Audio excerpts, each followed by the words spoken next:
Sean Newman podcast today. I'm joined by Chris Barber. So, sir, thanks for pulling over on the side of the road. This is a first. I appreciate you doing that for me. You're welcome, Sean. Good to be here. Now, for the audience, they're going to have literally no idea who Chris Barber is. I don't know who Chris Barber is. I don't know how this came to be, but I appreciate you taking some time out of your busy, hardworking day. Could you give the listener a little background on yourself, just so they know who they're listening to? I'm a long-haul truck driver. I'm a business owner. I own the business. I dispatch the trucks. I do everything from the seat of my truck. I answered a TikTok one night from a girl named Bridget. She's from Ontario. She's losing her job as a long hauler across the states and across the border. And I did a reply on that, and the video went viral. And now we've got a movement going here that's knocking everybody's socks off, and half the country's all up, ready to go and send a message to Ottawa. So that's what we're doing. Well, like I said before we started, I got, we should all thought about this a long time ago, but Dad always used to tell me he's a guy who made his career trucking. And when things got bad, he went trucking, and he said, you want to shut down a country, piss off the truckers. Right. And he's not wrong. We're seeing it right now. Everybody's like, I live in Lloydminster. This place, all it is trucks. That's all we do here. And if you want to get them all uppity, bringing down the mandate, which is really interesting at this time, like as things are starting to fizzle out, as things are just starting to, we talk UK's opening up. They're just like, okay, we're done with the mask. We're done with the mandates. They're going to get rid of the pass by the sounds of it. And yet here our two countries are penalizing the guys and gals who work through the heart of this thing nonstop. Have you seen the stuff that's going on at the border lately? I've seen a lot of videos about it. It makes me sickening to know that that's my Canada, where, border crossing guards that I've worked for through the better part of 25 years crossing the border every week are now, they're acting like people from the 1940s, unfortunately. And that's the sad part about it. And our government's asked them to do that. They're only doing their job. I have the utmost respect for law enforcement in every degree of it, but this has gone too far. This is government overreach. I think the drivers we're tired of it. We need a change. It's like you said, Britain opened everything up today, and we're closing everything down, and Trudeau has his, hand around our throats, and he's keeping it there. He's not going to let us up on this. Well, can you give us a little bit of an idea what the last maybe week, 10 days has been since, you mentioned the TikTok goes viral, but I mean, I think a lot of us are on the Telegram groups or Twitter or whatever. And, that's how I stumble across your contact info. I assume if I stumble across it, I'm not the only one. My phone rings from sun up to sundown. I think it was ringing at 11 o'clock last night. I have to turn it off. I get texts, emails, calls from all across the country. I've spoke to people from Victoria to New Brunswick to Nova Scotia. I just got a call from a lady in Quebec. It's insane. And I'm trying really hard to keep up with the text messages and try and push everybody to the website. What is the website? What is the website? Canada Unity /Bearhug. Canada Unity /Bearhug? I think it's Canada Unity, Canada-Unity /Bearhug. And on there is the schedules, the routes, the times, the meeting places. There's a program on there called Adopt a Trucker, where people can put truckers up that don't have a place to sleep. If it's a day cab truck, they can, there's going to be hot meals, sandwiches, coffees, hot puts, you name it, all the way across the country. Have you found it there? I'm looking. You're seeing what I'm putting down. Okay. So it's canada-unity.com /Bearhug. And now I'm listening again. What is Adopt a Trucker? Apparently it's a place where somebody's got a house open, an extra bedroom, someplace where a trucker can come in and have a shower, or if they've got a hot meal for us. I've got a sleeper unit in the back here. I'll be sleeping in the truck. I've got a coffee pot. As when COVID started, I had a Contigo coffee maker in the back of the truck. I've got water bottles, a microwave, cans of soup, and anything we can eat. When the COVID started, restaurants were closed, gas stations were closed. We couldn't get a cup of coffee. I hate to say it, but my bathroom was the great outdoors. I ran an equipment trailer with slides that pull out from the trailer, and that was my toilet seat, unfortunately, because there was no place to use a toilet. It was quite interesting. That's I'm just well, I mean, truck drivers are you're self-sufficient, you know, like you get on the road, away you go. The laws apply to you kind of, but you find ways to just push through because, I mean, look at the weather that you guys deal with and everything else that, you know, like when the world, you know, like, and I got all the time in the world for doctors, nurses, 100%. What they do is amazing. But while they were getting applauded and everything, I didn't, you know, I work in the oil field. I saw what the truckers were bringing us up from the States and nobody was giving them a standing ovation. I find it interesting now as Canada will not let go of what's going on. Our politicians don't seem to want to just back off some of this stuff and they keep pulling up. It only makes sense that you guys and gals are the ones that are really putting the feet to the fire, so to speak. We've got a crew behind us like you wouldn't believe.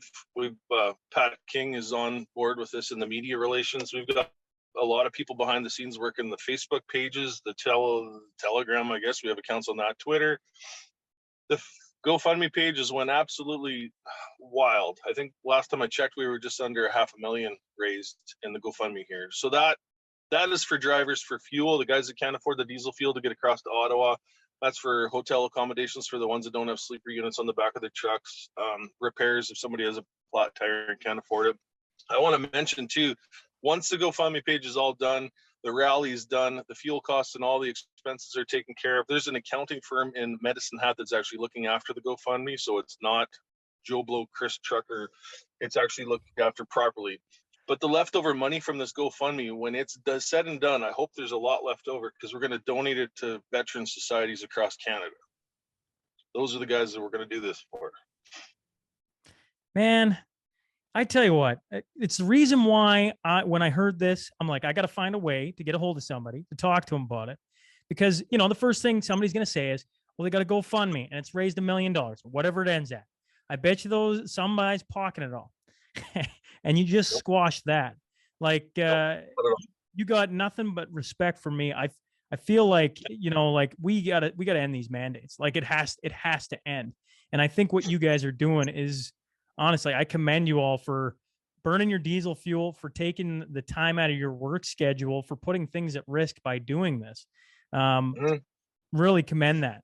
I feel like when truck drivers hear this, they're going to wonder how they can get involved. How do they go to the website? Do they find the Telegram group? Yep. They go to the website, they find the routes, they join in. There's so many people that are going to be joining in. I'm hearing numbers and it's hard to say the actual number of guys that are going to be there. I've heard 1,600 semis are on their way to Ottawa throughout Canada. I've heard numbers as high as 350,000 people in March. This isn't just the semis. I want to make sure everybody knows that. We've got pilot cars that are going to be leading the way, closing off intersections for us so we're safe going through intersections. We've got passenger vehicles. We've got a couple campers involved. We've got guys with flatbed gooseneck trailers behind a dually. It's about Canada. It's a huge when I answered to make a TikTok, I would have never imagined that it would be the size that it is and the support that we've got right now. It's absolutely unbelievable. Doesn't it give you hope for the future? It does. Yeah. You know, I told my wife that if this doesn't work, I am so disgusted with my government, not ashamed of my country, but ashamed of or just disgusted with my government. I would consider packing up and selling and moving. But where do you go? The U.S. I'm in Minnesota right now, Sean. I haven't seen a mask or wore a mask since I crossed the border 3 days ago. I've been to Iowa and back up. They're lying to us. And I can see that every time I cross that U.S. border. Down here is wide open. You sit next to the guy next to you at the bar at the truck stop when you're having a beer at the end of the night or a steak. It's enough already. Like it's enough. Yeah, I guess I didn't fully when I made the text to you call and we had our little chat and I was like, okay, I got to get you on. I got to find a way to get on. And I was just thinking like it's starting in Vancouver and it's going. But now that I'm looking at the website while you're talking, there's multiple routes. So there's a west route. It starts on the 22nd, goes from North BC through North BC. January 23rd, they're in Vancouver. You kind of get the idea. Calgary 24th, North Saskatchewan the 24th, and they roll along. And then you got Regina to Kenora, and that's a different route. And then you got the east route coming from Enfield and that way. And then you got through Quebec. And then you got the south route coming from Windsor to Kingston. And then you got Cornwall to Ottawa. Like you think if you're sitting in Ottawa right now, you're looking at this going, oh crap. It's there's about maybe 20 of us in ongoing meetings on a daily basis chatting on us. It's hard to believe that I would say roughly 20 people. We're putting this all together, those 20 people, and we all have our roles. We have people that are looking after social media, people that are looking after the money. My job is to try and organize Saskatchewan. I've got Ryan, who lives in Prince Albert, that's organizing Saskatoon, Northern Saskatchewan, and we're working together. What's going to be the cool part is actually meeting all these people for the first time that I've never met. I've seen them on the meetings that we do, and I have no clue what they're like, but I can almost say they're family now. Should we talk to each other more times than I actually talk to them more now than I talk to my poor wife at home, I'm sure. Well, I think it's pretty cool to watch from where I'm sitting, because we get told over and over and over again, you're a minority. Like, nobody thinks like you. It's not that big a deal.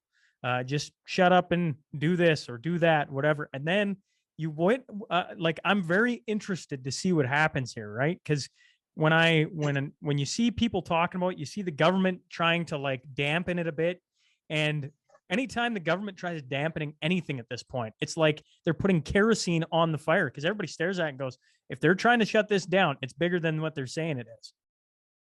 Here's a story there's another reason this makes me so angry. My 16-year-old daughter in Swift Current, she has a job at the counter at the Burger King store in Swift Current. She goes to high school, and she was kind of roughly bullied by her friends and a lot of people in school because she wasn't vaccinated, because I wasn't sure if I wanted my 16-year-old daughter to have nobody knows the long-term effects of it. I'm vaccinated. I'm okay with that, but at a young age, when she's got children to bear, they don't know the long-term effects of this. So she got bullied enough, and she was told at work that she couldn't come to work. So she went and got double vaccinated.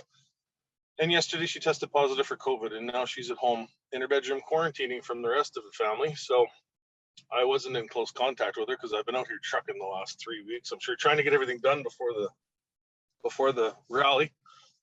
But I think she went all the stuff that she was supposed to do, and she still winds up with COVID. So her body's going to build those antibodies, those natural ones. Did it work? I honestly, makes me question things. You bring up the vaccine, and you told me before we started this that I better bring up you're not anti-vax, and maybe you could explain that a little bit. I get my flu shots every year. I'm what they considered compromised immune. I have heart issues, so doctor said I usually do it. I do my flu shot every year. I'm not anti-vax. I don't want to live in a communist country where I have to show a piece of paper to Joe Blow at Denny's to sit down and have a meal. I shouldn't have to show my vaccination history to somebody at customs so I can cross the border. I have a passport for the border cross, an international passport. We have retired RCMP running around the province of Saskatchewan right now looking for anybody that's not wearing a mask to write them $1,800 fines. Well, I think it's $1,800. I'm not sure what it is. We have, health officers now designated to sneak into restaurants to try and find out if they're not checking the proper paperwork.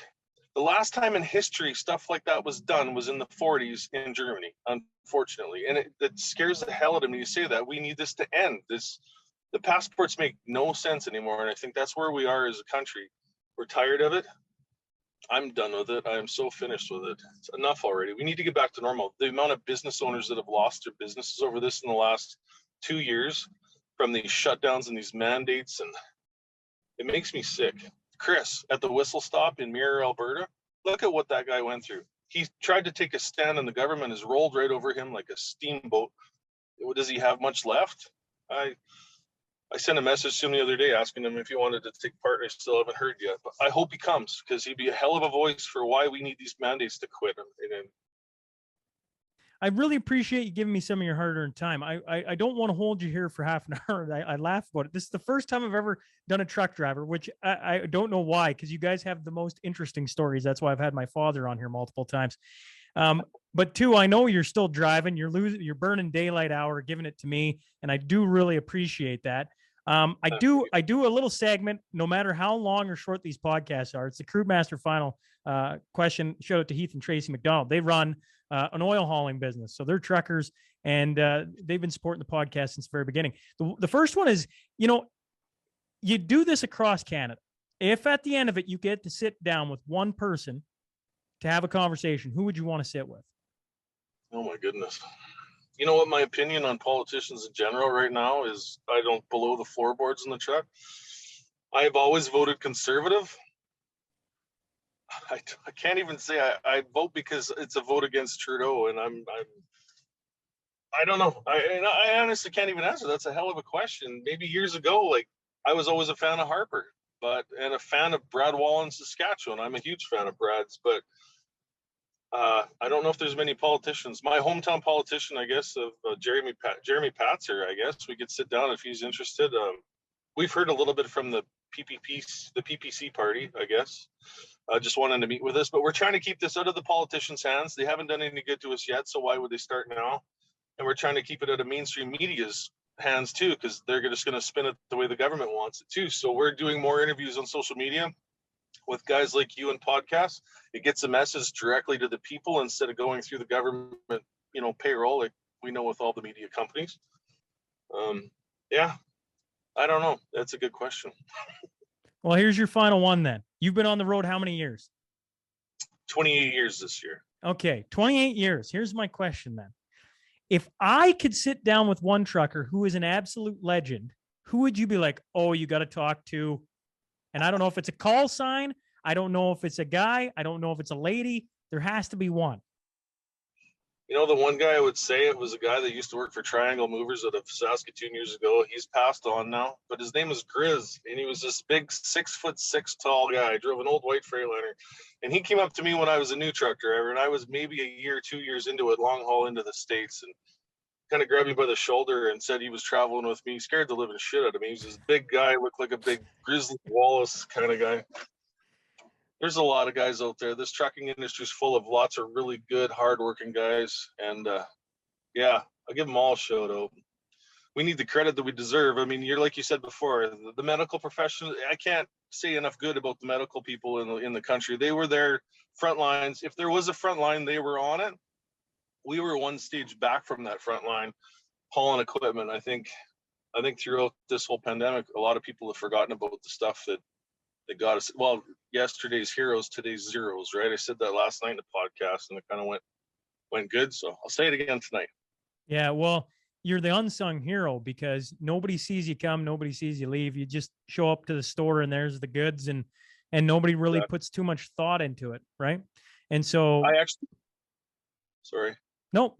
I was fighting I put a video on TikTok the other day, and a lady commented that I was a selfish piece of what, because I refused to deliver the groceries to the store to keep her fed.